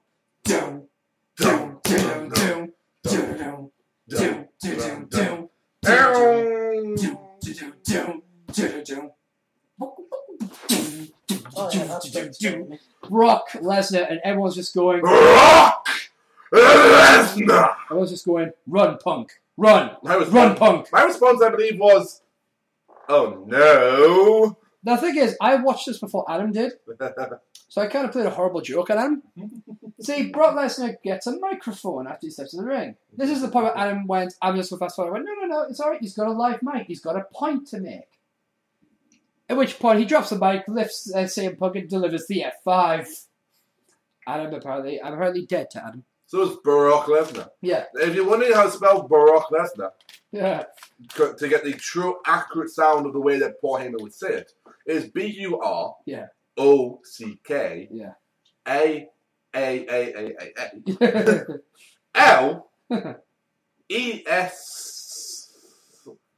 LESN capital A R. Yeah. Brock Lesnar. I honestly think this is going to turn out where Paul Heyman just didn't know and he can't control Brock Lesnar, but he's going to end up siding with Brock Lesnar. I think it was one of those things where you've heard him say 3 times, twice, once on the app, and twice on live TV, once on a live crowd, saying Brock Lesnar needs you to win. Yeah, I don't. Yeah, and that's not going to sit well with Brock. Yeah. But I honestly think it's going to be a thing where it's going to be Brock Lesnar's going to side with him, because Heyman's going to side with Brock Lesnar because he still needs money. So you know what I mean? It's interesting to see how it goes. That is, couple of bits of news before we do the quiz. First of all, Matt Striker has been released by WWE. His contract hasn't been picked up. More specifically, his contract is expired, and they're not signing him a new one. He has immediately found work with FWE. He's going to be commentating on their IPPV. However, because his contract is expired, he's not subject to a 90 days no-compete clause. So he could, of course, everyone immediately thinks he's going over to TNA. Which he won't. Yeah, but what's really stupid is like they say, oh, we're going to say Matt Striker versus Kurt Angle. It's like, why? No offense. I know Matt Striker is not like a terrible wrestler. I know we've seen Matt Striker versus Kurt Angle in the past. But what? You know, what is he going to be this mouthpiece for the fucking main event mafia? Is that what you think? Oh, don't give them ideas. But yeah, so there's that. You know, ROH IPPV coming up. Yeah, this Sunday the 23rd. Yeah, 23rd, I believe. Yes, Sunday the 23rd is Best in the World. Yeah. The IP review from Ring of Honor. Ring of Honor. This is, I believe, maybe the second or third of the installment of Best in the World. Yeah. Well, I wouldn't know. No, maybe more than that. Yeah, it's the third best in the world. The first featuring Richards versus Edwards. The second was Kevin Steen after he just won the world championship. Okay. And and this one coming up is, of course, a big one where we'll be seeing quite a bit of action. So I'm going to run down the card for you. The American Wolves, Davey Richards and Eddie Edwards versus Adrenaline Rush, Tadaria Thomas and ACH. That's the Capero Kid and any chosen hero. Adam Cole versus Roderick Strong, a rematch from their TV title match in Baltimore, where Adam Cole won a TV title. Of course, neither man has a TV title anymore. Mm-hmm. The buzzsaw BJ Whitmer versus the prodigy Mike Bennett, one half of Team Sexy with Maria Canales. Mm-hmm. Their singles match, Mike is pissed. BJ recently said some derogatory things about Mike and Maria in particular.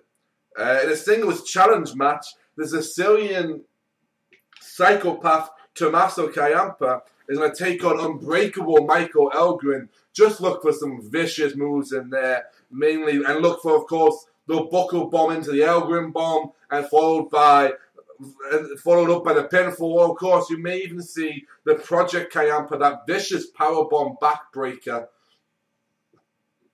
And that is going to be a hell of a hard-hitting match. For the TV title, we have a three-way match. Scum's Jimmy Jacobs, the Zombie Princess, versus Ring of Honor. Honor Lives in Jay. Lethal Injection. Lethal. We'll take on the House of Truth, Too Hot for TV. Take your pants off, a hoopla. No doubt accompanied by Scarlett Bordeaux and the Truth Martini. Matt Taven is defending the championship. In the TV tag match, we have another three-way dance where the champions, Bobby Fish and Kyle O'Reilly, Red Dragon, will take on the CNC Wrestle Factory, Caprice Coleman and Cedric Alexander, and their final opponent will be Scum's Rhett Titus and Cliff Compton. Oh! In a grudge match that has been signed, sealed, and delivered, we will see Kevin Steen going one-on-one with Matt Hardy of Scum. Kevin Steen has said that Matt Hardy is not stronger than death. He's not even stronger than a broken neck. And in the World Championship match for Ring of Honor, we will have Jay Briscoe, the champion, taking on his younger brother, Mark Briscoe. This one being promoted as Nobody Fights Like Family. Which is true. It is true. A hell of an upcoming pay-per-view. It looks very interesting to me. The match I'm actually interested in seeing most out of that is probably, ironically enough, the Kevin Steen Matt Hardy one. I say ironically enough because people who watch this and listen to this show know how much I do not like Matt Hardy. Fair. I mean, it's a fair enough point. But also another match on there, a sleeper hit. Well, there's going to be two sleeper hits I can see in that match. That breakdown. Look out for Unbreakable Michael Elgin versus the Sicilian psychopath Tommaso Ciampa. And watch out for the first match in the entire card. The tag team match between the American Wolves and Adrenaline Rush. We've watched both teams in action before. We know what the American Wolves can do. They'll hit you, they'll tie you up, they'll destroy you. But also, me and Funk are big fans of Adrenaline Rush, ACH and TD. They'll kick you in places you didn't know you had, places and ways you didn't know was possible. And ACH can fly like a hero and enters the ring like Iron Man. What else do you need? You know what I mean? But yeah, that's the upcoming pay-per-view. And of course, following the pay-per-view will be TV tapings. Expect lots of spoilers come out on the tapings because it is the Steel Cage Warfare, Honor Lives versus Scum, where 4 members of Scum will take on 4 members of Ring of Honor. It will be Unbreakable Michael Elgin, BJ Whitmer, Jay Lethal, and I believe one of the Briscoes, depending on who wins the world title match, taking on Rhett Titus, Cliff Compton, Rhino, and I believe Jimmy Jacobs. Yeah. So it'll be very interesting to see how that goes. Before I get on the quiz, just want to give you a random non-wrestling thing, but just a big smile. This is a quote from Stephen Colbert from the Colbert Report. Yeah. My guest, Joss Whedon, is the creator of Buffy, Firefly, and Dollhouse. The interview will be critically acclaimed, but get cancelled halfway through. Cool. And on that note, it's time for the hashtag Total Markout Quiz! I've been looking forward to this like I have prostate cancer. So you know you're getting it. Well, I'll tell you what, here's what I'll do. I'll go to an airport, I'll make a bomb joke, and then I'll find out. It's one way to find out, mate. In America, we don't do free healthcare. What a bet. Bomb! Well, prostate cancer. Okay, there's going to be 5 rounds in this. Unfortunately, I'm now going to Cortana for making the hooks. There are 5 rounds in this quiz. Well, I'll find out just the same then. So, But introduce people as per usual. So, Geek, full name, Geek King. occupation, Geek King. and what would you say your special subject when it comes to wrestling? What kind of questions are you hoping to get? Wrestling questions. Good. Adam? Yep. Your full name? Adam Richard Leo Caulfield. Your, I suppose, occupation? Geek's hand and apprentice of 1,000 holds. And what kind of questions are you hoping for in this quiz? Obscure Japanese submission moves. Designs of masks. Designs of Well, the life and times of CM Punk. well, I'll say you both have your buzzers. So Geek goes, Boom! and variations of such. Adam goes, Oh, right. So we're going to try at the same time. So, question, what does WWE stand for? Boom! Boom there. I don't know why I'm doing it like that. World Wrestling Entertainment. Yeah. it's And, because you're so confident. and You're again- giving me time. And one more test.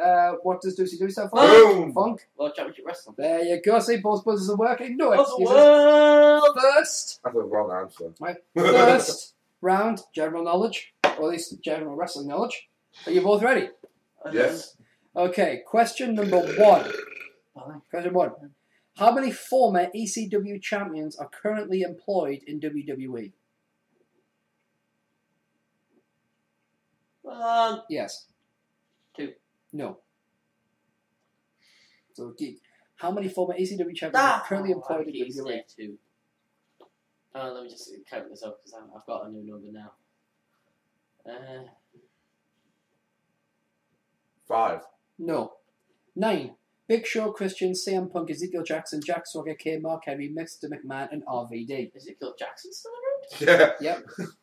Question number I 2. forgot with Matt. What was the last state? What was Sorry. the last state to see the WWE Championship change hands? Last state. Boom. State. Yes. New Jersey. Correct. Oh, yeah. WrestleMania. WrestleMania.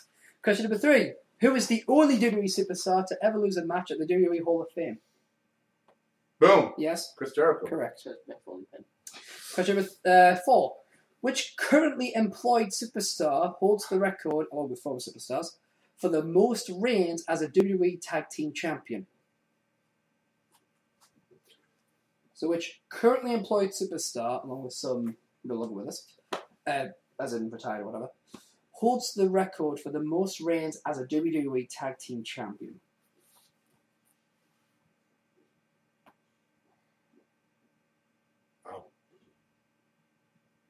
Boom. Yes. Billy Gunn. Not Billy Gunn.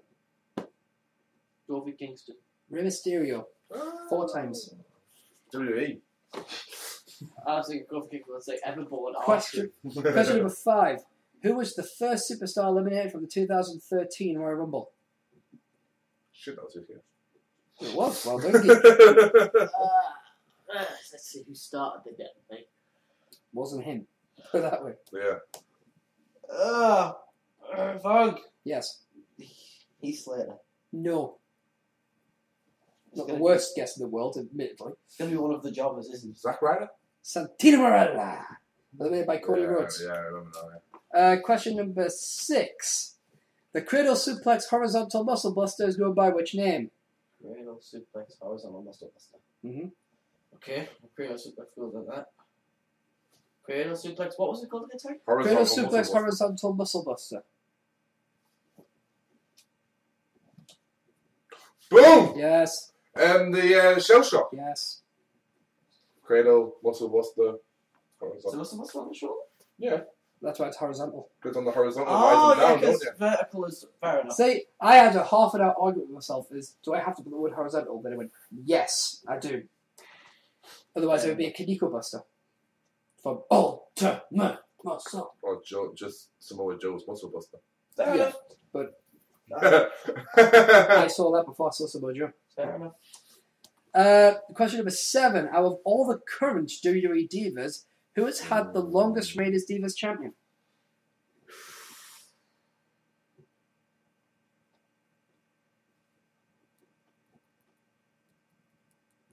Yes? Caitlin. Correct. 153 days. Question number 8. What was the last WWE title to be retired? Fucking hell. Ooh. I'm rocking first. The chicken or the egg? Yes? Would it be the WWE Tag Team Championships? No. It's the World Tag Team Champions.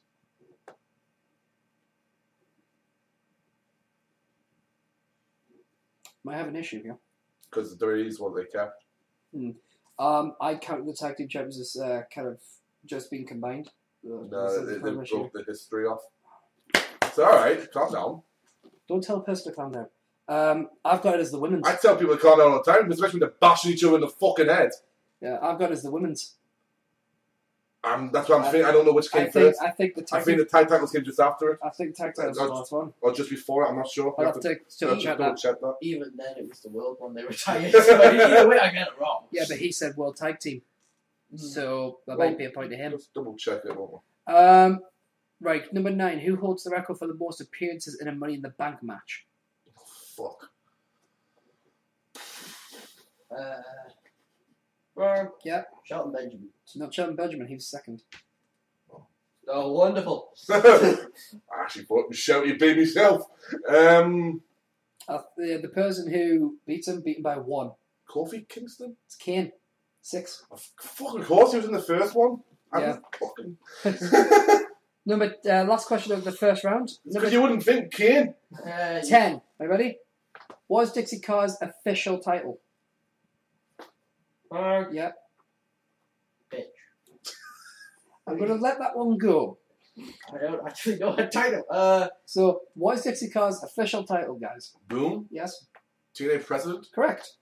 She's the president of TNA. I was thinking that will be I wasn't, that's why I went, TNA president?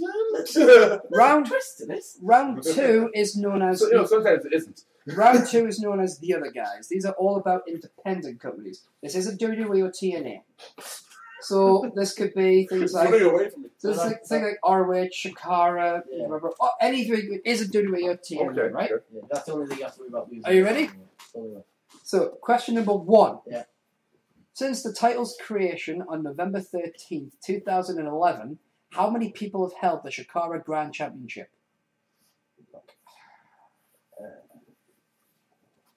You know those gaps in your memory of Chikara? Can this dude be one of them? It is. So that we can be equally shit. It is. Yes. 15. No. 4. No. 1. Eddie Kingston. Eddie Kingston's the only Grand Champion. He's held it ever since November 13th, 2011. Wow. Number 2. Who Who holds the record for the longest reign as ROH champion? Boom. Yes. Austin Aries. No. Damn it, it's wrong! Because I know who the fuck it is! Adam? Samoa Joe? Samoa Joe. Yes! 645 days. Why did I go Austin Aries? Fucking... He's doing whatever. Yeah. Number 3. Since it was created on March 27th, 1999, how many people have held the CZW World Heavyweight Championship?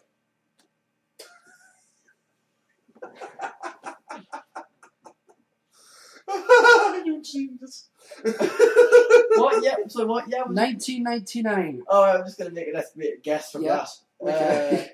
So, yes? 17. No. Dick. 22. 13. Wow, that it? Yeah. Has he been retired or something? No. Just has, or did Zang just buy the fucker? there'll be 13 different champions. That doesn't mean there haven't been only. That's only been 13 reigns. Yeah. Number 4. Despite Ron Simmons being recognised as the first ever African American world champion in the wrestling industry, years before, Bobo Brazil was the first African American to win which historical championship? Boom. Yes. The NWA World. That's correct. NWA World Heavyweight. Never resigned. Never. It was one of those ones where It was considered like a week, unofficial yeah. because it was originally by Brendan Rodgers, who said that he couldn't compete due to to an injury, and then it turned out a doctor's note said that he could have wrestled.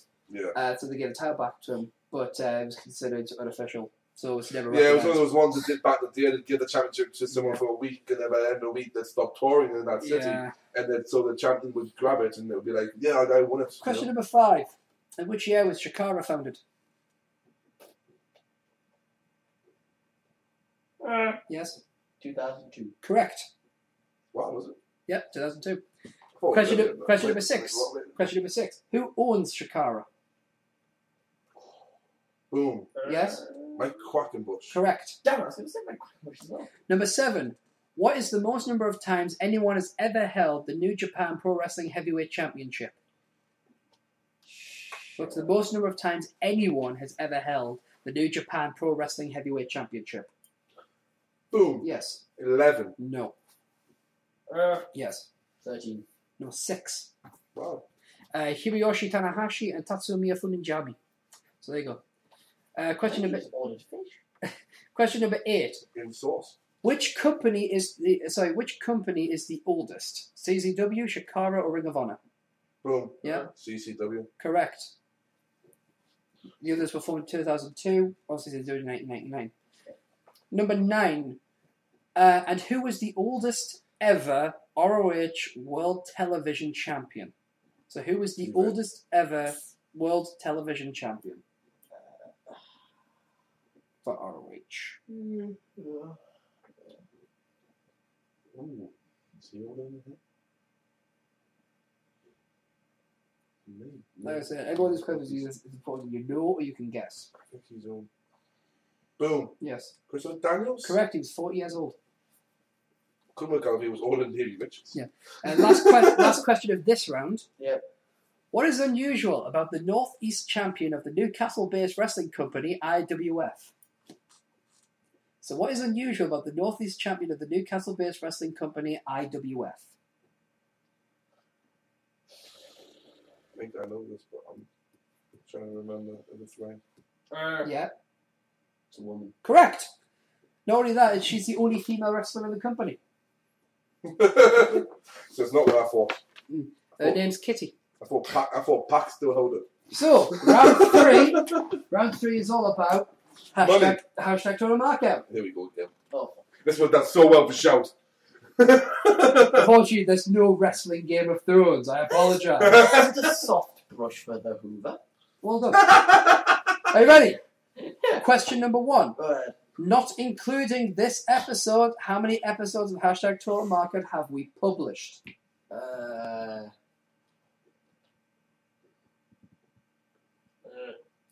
42. No. 49. 54. How is that the same? We were a fortnightly show, then turned to weekly. You were always weekly. How did we get the same numbers? Oh, because we miss certain episodes. Alright. Question number... We took a break in show, if you remember. Oh, that's correct. Yeah. Question number 2. Which numbered episode from season 1 is missing due to the file being corrupted? So which, I can tell you what happened on the episode. which numbered episode from season 1 is missing due to a file being corrupted? Yeah. 13. No, not 13. So geek. Which number? 19. 29. I knew I had a 9 in that country. Question 3. Eric Von Gisby holds the record for the shortest reign as hashtag total markout quiz champion, but how many days did that reign last? Yes. 7. No. 30. No, 43. Question 4. The first hashtag total markout quiz was in 2012 back in season 1, but in which month? Yeah? September. No. Geek? May. Correct. It was going to be 1 of 12. We had a 1 in 12 shot, didn't we? Question 5. Who won the first ever hashtag total markout Superstar of the Year award? CM Punk. No. Kane. Correct. It was Kane. Question number 6. Which hashtag Twitter mark had Slammy? Sorry, that's my phone. Someone leave their phone? Yeah, I did. My mini apologies. Oh yeah, you don't get pricked by a toothpick. You come over here. Can't be asked to lean over. Don't. Shh. You're already. Question number 6. Oh. Which hashtag Twitter mark had Slammy did CM Punk win 2 years in a row? Why do I not know this? I fucking Yeah. Moment of the year. Well, there's a few moments of the time awards, so you have to be more specific. I could say that 3-1 there. You have to be a bit more specific because there's different kinds of I moments. hosted the fucking awards. So which hashtag Twitter mark had Slammy did CM Punk win 2 years in a row? I'm sure I posted this on Tumblr. I posted the fucking. I posted it on Tumblr. Yeah. Promo moment. There isn't a promo moment award. You can give them. I know the answer is now. Not that. I would be So, alright with yeah, that. okay, we'll give it that. Ponage of the year. Promo there. Yeah, he won it for you will. I will kick you in the balls and you will like it, and your arms are too short to box with God. So Ponage of them, yeah. That works for me. Yeah. Question number 7. Out of the 6 people in the hashtag Twitter marker Hall of Legends, how many are WWE Hall of Famers? Oh fuck! So out of the 6 that are in, how many are actual WWE Hall of Famers? Yes? 4. Correct. Yeah. Right, Randy Savage and DDP are yet to be inducted. Question number 8. What is the full name of the official hashtag Twitter marker artist? Yeah. Miz Cannon? Correct. Question number 9. I didn't How know many that was how many official title cards has Miz Cannon designed so far for hashtag Twitter marker? Yeah. 4. 2. Correct. I was thinking of. I was like, is that one? What do we use? There's the original one. I was also counting the one with you and him in the poster of Geek. No, the poster of Disney, like wanted. That is the. Yeah, we've already got 2. I thought there was another one. No. No, There's a that's third. fine. There's a third one coming, Yeah, that's why. And which there's has the- you in it. And then other than that, it's the bookmark one. Number 10. In theory, May 16, 2014 should mark what special event for hashtag Twitter marker? Sorry, what was that, dude? In theory, May 16th, 2014 should mark what special event for Total Marker? Boom. Yeah. Episode 100. Yes. Right. Round 4 of 5. I believe you might have won. No one told me Not- about maths in that book. Not necessarily. Easily change in the next 2 rounds. No one told me about maths in this fucking. Define the term. Maths? I'm going to give you a term. You've got to tell me what it means. Alright, go ahead. You don't have to get exactly what I've written down. Alright. As long as I completely is it. What is this scratchy? I don't use it. I can explain. Right, you ready? Right. Crimson Mask. Yeah. It's when you are busted open. Correct. What type of pig? Meeting of the Minds. Boom. Yeah. The head-on-head collision. Correct. Ah, shit, what have you done? What you done? Yeah, It just drew a diagonal line across the screen. Sorry. Yeah, I've got it. It's fine. Ultimate point. technical. Combo breaker. Question number 3. Reversal. Yeah. When a move is switched around to the victim's advantage. Yeah, it's counted. Number 4. Heel. Yeah. The bad guy in the wrestling industry. Correct. 5. Foreign object. Yeah. Is a weapon. Yeah, weapon. It's a weapon. 6. Plain possum. Boom. Boom. When you're faking out an opponent. That's correct. Next one. No cell. Boom. That's a funk. When you refuse to act as if a move is hurt. Yeah, that's correct. 8. Gimmick. Boom. Funk. It's kind of like it's something that sets you up from another wrestler in like your appearance or the way you speak. Yeah, what you do. it's a character of some form. Yep. Yeah. It's anything that makes you different from another character. Yep. Oh dear. 9. Shoot. Boom. That's a boom, definitely. What am I about to do to him? So you cut a promo that has real life in it. A real life event, yes. Last one. Rib. Funk. Funk. Is it kind of like where you take a jab at someone? I'm going As an insult, yeah. As an insult or a promo. It can just be a joke. yeah, I'll give you that though, Thank you. because I understand what you mean. Thank you, I need them. Right. Holy Yeah. shit. Thanks for that. So, Thank you for all the quizzes where you've kicked my ass. This round is like insanely important. I'm going to fail it. There's a point in it. There's like a point difference. That last round, I think Adam's going to be wanting me to do more of those rounds in future. I know these. These are some of the only wrestling things. Do you know how it feels now, geek? Do you know how it feels now? No one told me to be maths and English in this part. I was doing a wrestling quiz, not maths and English. Right? Are you guys right? This is the general knowledge dash. Yeah, alright. But Adam, even if you don't win, know that you destroyed that round. Alright? Alright. Here we go. Question number 1. Which current independent superstar was given a tryout for a commentator position in WWE in June 2013?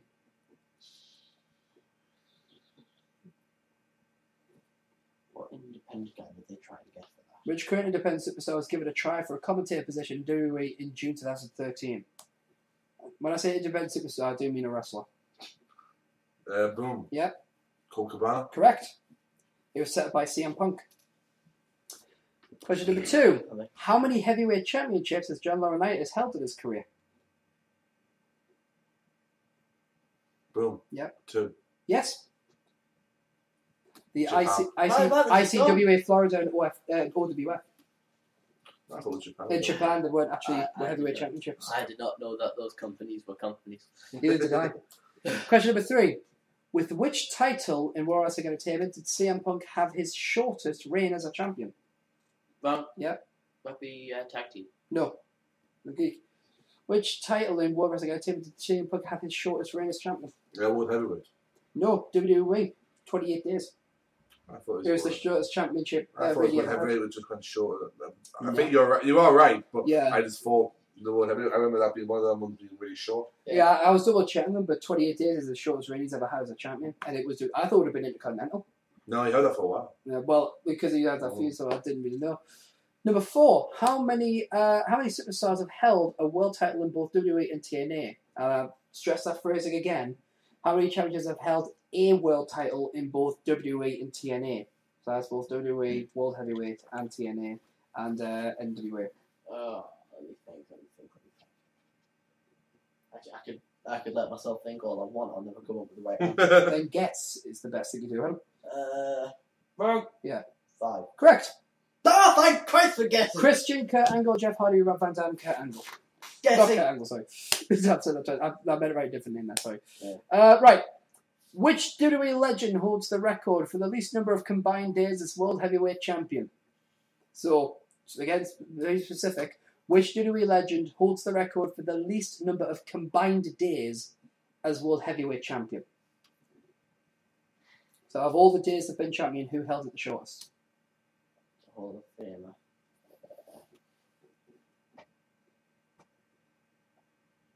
Yeah, but I'll get it.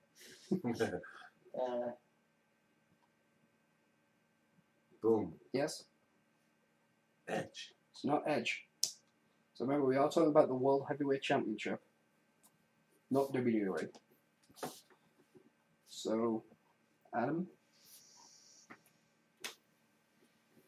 Obviously. I'm Baron. You would not believe how bad the suspense is. Trying to go through the bloody thing on my head for Hall of Fame. Trying to go through it. You never said Hall of Famer. Did you? He's a legend. Oh, yeah, they are different things, I suppose. I suspect I know who it is now. This is always the case. Okay, I'm gonna guess Christian. No, Let me take it. Shawn Michaels. That's Sean. Number 6, who's the first female member of the NWO? Boom. Yep, The lovely Miss Elizabeth. that's correct. Question number 7, which McMahon has a net worth of $25 million? Wrong. Yep, Shane. Shane McMahon. I was thinking she Eight. you know, Question earlier, number 8. expecting the swerve. Felix Anthony are the middle names of which current WWE superstar? Felix Anthony are the middle names of which current superstar in WWE? General knowledge, yeah. Felix Anthony. Yep, Felix Anthony are the middle names of which current WWE superstar? Boom. Yep. Darren Young. Not Darren Young. Yeah. Damien Sandow. No. John Cena. John Felix Anthony Cena. Yeah. Wow, I didn't give him a chance. Question number 9. How many McMahons are on the board of directors? Boom. Yep. 2. No. Adam? 1. Correct. Vince McMahon. What's Steph still on? No. And final question. Which current WWE superstar was the 3rd ever Grand Slam champion?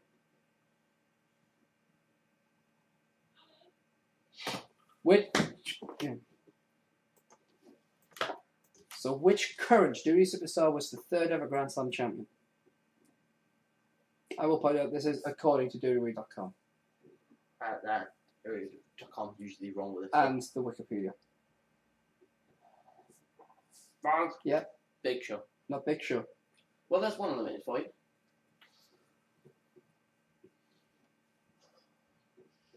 I didn't think there was anyone still on the roster who could have been. According to WWE.com, it could be. It's a problem. No, we're going to need to take a guess up here. I know. Jeff Hardy. No. Kane. I was thinking Kane as well. Kane was my first choice. I went Big Show instead because Big Show's safer. Right. World Heavyweight. He wins the World Heavyweight. He wins. The score difference. I'm going to guess it's like 2 points maybe. Geek King got 18. Yeah. You got 17. I lose. Again, thank you. It was 1 point. I'm going to... Got 1 point for Geek King. 1 point. Saved your reign as hashtag Total Markout champion. My God. That was the closest competition you've ever had. Which, I mean, it looked really bleak. It looked very, very bleak in the terms around. Yes, it did. But once again, you were able to walk away. Your championship reign is still intact. Very worthy opponent. We'll find out obviously what happens in the next quiz. But from Adam Covey, who gave the closest game ever in the history of this. With the exception of Eric We have had tiebreakers with Eric Van Gisby. Yeah, absolutely. And you got to 1 point last time. No, it wasn't 1 point. It was 1 point up to a point, and then I was. Then I got destroyed. Yeah, then he. Victory! Yeah, well done. He destroyed me. However, but that was a well done though, Funk. So you put it there. But you did well, it was. And it could have gone either way. If you had said Kane, not a tiebreaker. I don't know. What's that tiebreaker? I didn't. I must admit, I was rather presumptuous. But however, thank you very much for joining us on this week's Hashtag Total Market. We'll be back next week to talk about. Well, hopefully, we'll get Paul Heyman's reply to what Brock Lesnar did. For Brock Lesnar's reply. Yeah. And, of course, CM Punk's reply. So until then, thanks for tuning in. We'll see you next week on Hashtag Total Markout. Geek, take us out. From Funk. Yeah. From Boss. Woo! And for myself, the reigning, defending Hashtag Total Markout quiz champion and the best in the world, Marks out. I'm going to kick your ass at Xbox. Yeah, fuck you.